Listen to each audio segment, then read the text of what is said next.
Takže zdar lidi, tady Venca a dneska se podíváme na rekonstrukci mýho 799 AVG z Prague June 2024. Jo, 2024.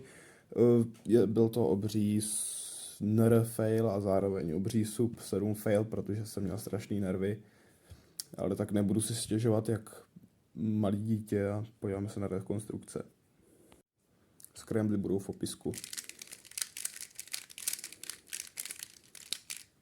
Tak jo, první shape je Scallop.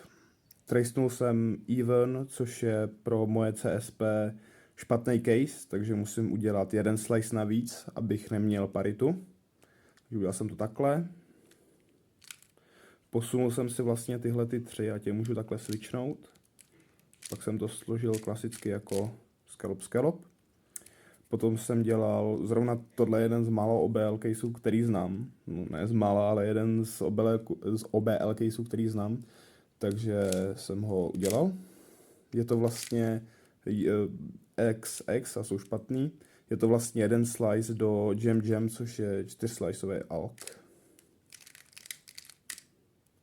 Tak jako PBL jsem měl tohle, KK, je to JJHH. A to jsem udělal chybu, měl jsem udělat NN do PJ, což je 7 slicer, ale já jsem udělal 9 slicer, protože jsem udělal JJ, což jsou 4 slicy. Tam jsem si HH vzadu, udělal jsem HH, cancelnul jsem do flipu. Ups. A D2.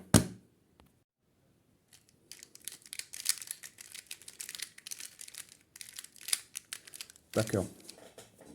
Tady jsem tracenul, že je to odd, to je pro můj skin teďka dobrý, protože můžu udělat jeden slice do pon, což jsem taky udělal, teda scallop. Tohle je free slice OBL, který jsem dělal takhle.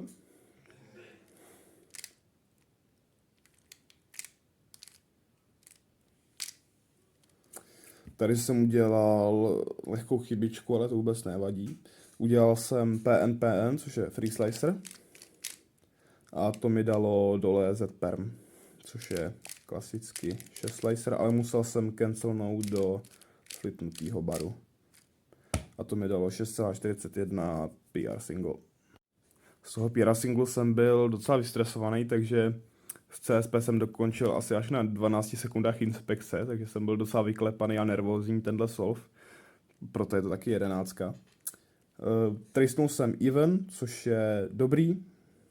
Nahoře jsem si dal shield dozadu, dole jsem si dal scallop taky dozadu.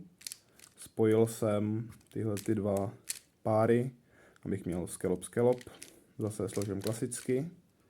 Tady jsem udělal klasicky CO, EO.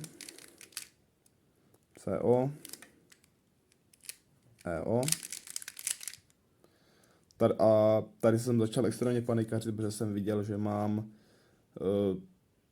Dan mě určitě opraví, myslím, že je to BS, jako bullshit, to je jedno. Prostě je to JN do HH a ten alk je vlastně super, je jednoduchý prostě udělat JN a potom HH, ale z toho důvodu, že jsem předtím dal PR single a byl jsem vystresovaný, tak jsem prostě měl strašný lockupy.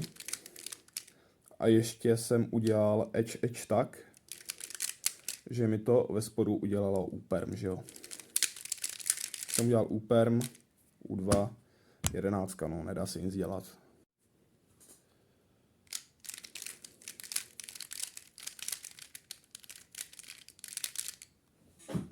Jo, tady jsem tracenul Even, takže jsem si setupnul pon vzadu.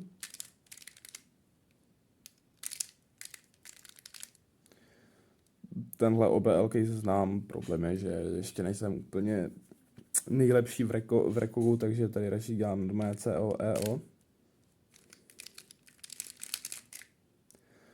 Samozřejmě máme FA, což je vlastně super case, protože po každý můžete dostat JJ a dobrý úpermy.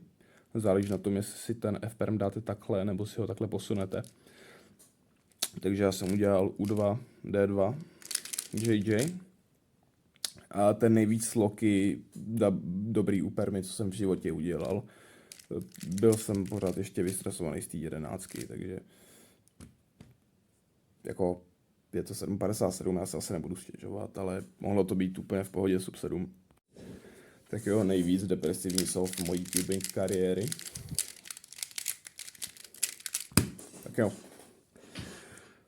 Tady jsem trysnul od, tenhle case už jsme tady jednou měli, takže to nebudu moc vysvětlovat. Udělal jsem -4, zase scallop, složím klasicky. Mám tady two-slice OBL, to samozřejmě pokaždý chceme vidět. Takhle jsem ho udělal. Tady mám DB, což je, já ho umím jako 8 nebo 9 slicer podle bar flipu. Tady je to 9 slicer, ale věděl jsem, že je to hodně dobrá case a pokud bereme v potaz to, že jsem měl tu slice OBL, tak je to super prostě. Udělal jsem D2, op a dostal jsem RE. Pomalu jsem ho začal dělat. Cancelnul jsem do bar flipu.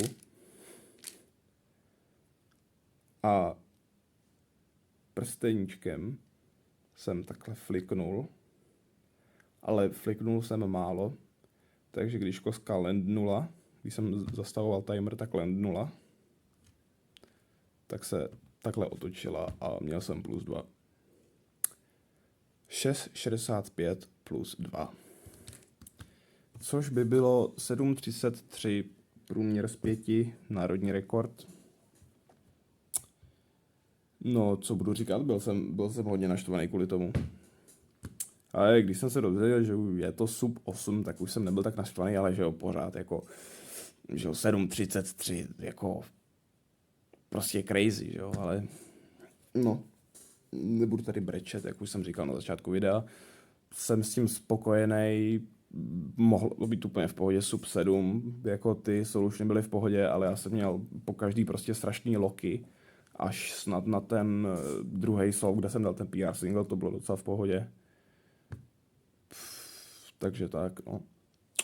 Díky, že jste se koukali na rekonstrukce, určitě dejte like, sdílejte a pište komentáře a odebírejte a všechny tyhle ty kraviny, které youtubeři vždycky říkají. Díky za zhlédnutí a čau.